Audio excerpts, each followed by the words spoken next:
Hi, it's HardReset, and today I'll show you how to set up fingerprint unlock on Samsung Galaxy A26.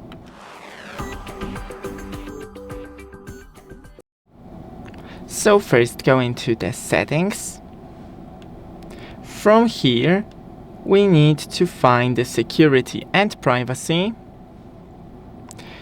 In here, lock screen, firstly unlock. And then we have the Fingerprints Continue and Register. Check the help animation. Okay, so I need to firstly put my finger right here and then hit Register. And now just put your finger in onto the sensor and move it around,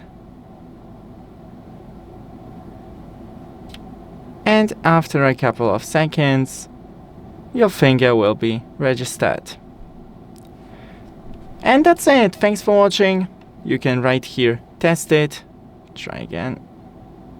Okay, it was recognized. So thanks for watching. Don't forget to leave a like and see you in the next one.